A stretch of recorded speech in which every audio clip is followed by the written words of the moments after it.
No your Bible తెలుసుకోండి channel శ్రోతకు నా హృదయపూర్వక అభినందనాలు తెలియజేస్తూ, క్రీస్తుకి సిలువ వేసిన తర్వాత పాంటియస్ పైలట్ ఏమైంది, ఆయన తర్వాత ఆయన చరిత్ర గురించి బైబిల్ ఏమి చెప్తుంది అన్న విషయాల గురించి మనం తెలుసుకుందాం. యేసుక్రీస్తుకు సిలువ శిక్ష విధించడానికి తుది అనుమతి ఇచ్చిన తర్వాత పాంటియస్ పైలట్ జీవితంపై స్పష్టమైన చారిత్రక ఆధారాలు చాలా తక్కువగా ఉన్నాయి. అందువల్ల చరిత్ర, ప్రాచీన రచనలు, క్రైస్తవ సాంప్రదాయాలు, తర్వాత ఏర్పడిన కథనాలు విడదీసి చూడడం ముఖ్యం. యేసు సిలువ వేయబడిన తర్వాత కూడా పిలాతు వెంటనే పదవి కోల్పోలేదు.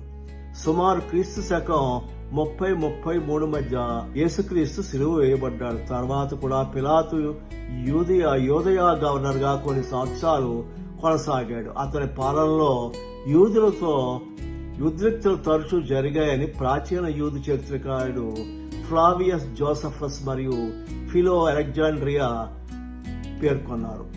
సమరయుల సంఘటన అతని పతనానికి కారణం. క్రీస్తు శకం 36 ప్రాంతంలో సమరయుల ఒక గుంపు మౌంట్ జెరిజం వద్ద సమావేశమైంది.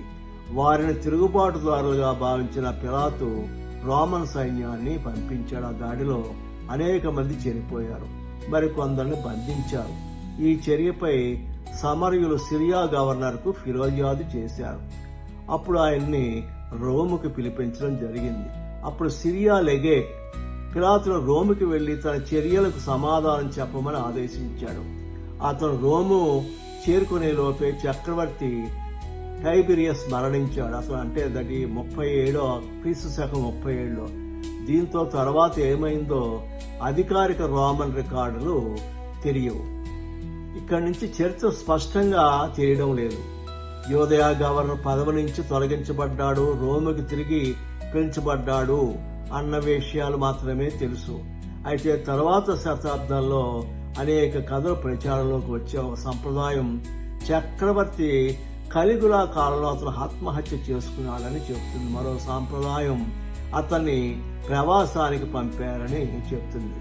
ఇంకొన్ని మధ్యయుగ కథలు అతని మరణం చాలా దారుణంగా జరిగిందని, అతని శరీరాన్ని నదిలో పడేశారని, అతని ఆత్మకు శాంతి లభించలేదని పేర్కొంటాయి. ఇవన్నీ విశ్వసనీయ చారిత్రక ఆధారాలతో నిర్ధారింపబడలేదు. ఇంకా అతని భార్య గురించి చెప్పుకోవాలంటే మత్తయి సువార్త ప్రకారం పిలాతు భార్యకు ఒక కల వచ్చిందట. ఆమె ఆ కలలో విషయం ఏంటంటే ఆ నీతిమంతుని విషయంలో ఏమీ చేయవద్దని భర్తను కోరింది.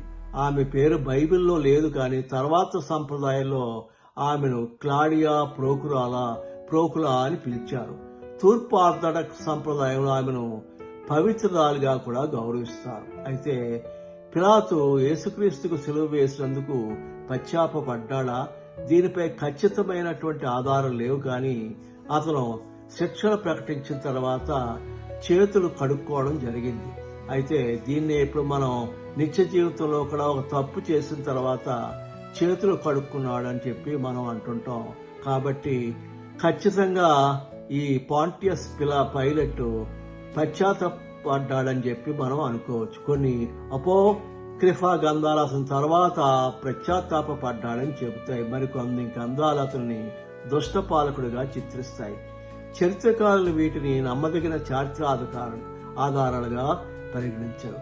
చేతులు కడిగిన సంఘటన మత్తయి 27వ అధ్యాయంలో పిలాతు ప్రజల ముందు చేతులు కడిగి ఈ నీతిమంతుల రక్తానికి నేను బాధ్యుడిని కాదు అని ప్రకటించినట్లుంది. ఇది ఒక ప్రతీకారాత్మక చర్య మాత్రమే. రోమన్ చట్టపరంగా మరణశిక్షకు అనుమతి ఇచ్చిన అధికారి పిలాతే. చరిత్ర ఆధారంగా చెప్పగలిగేదంటే యేసు శిలువకు తుది అనుమతి ఇచ్చింది పిలాతే. కొన్ని సంవత్సరాల తర్వాత సమరయులపై జరిగిన హింసాత్మక చర్య కారణంగా అతని పదవి నుంచి తొలగించారు, రోముకు పిలిపించారు.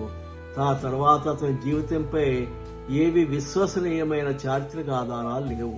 ఆత్మహత్య, ప్రవాసం, భయంకరమైన మరణం వంటి కథలు తర్వాత సాంప్రదాయాల్లో కనిపించినా అది నిర్ధారితమైన చరిత్ర కాదు.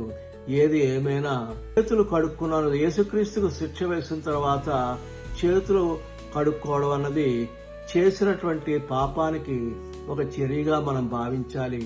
నేడు కూడా మన నిత్య జీవితంలో ఒక పాపం చేసిన వారు ఎవరికీ తెలియకుండా వాడి చేతులు కడుక్కున్నాడని చెప్పి మనం అంటాం. ఇదే మనం పైలట్లు చేసినటువంటి చర్యకు అర్థంగా మనం అవి భావించాలి. ఈ వీడియో మీకు నచ్చినట్లయితే సబ్స్క్రైబ్ చేయండి, షేర్ చేయండి, కామెంట్ చేయండి. మీ కామెంట్స్, సబ్స్క్రైబ్లు నాకు మరింత బలాన్ని ఇచ్చి మరిన్ని వీడియోలు బైబిల్పై చేయడానికి ఆసక్తినిస్తాయని కోరుతూ జై జీసస్.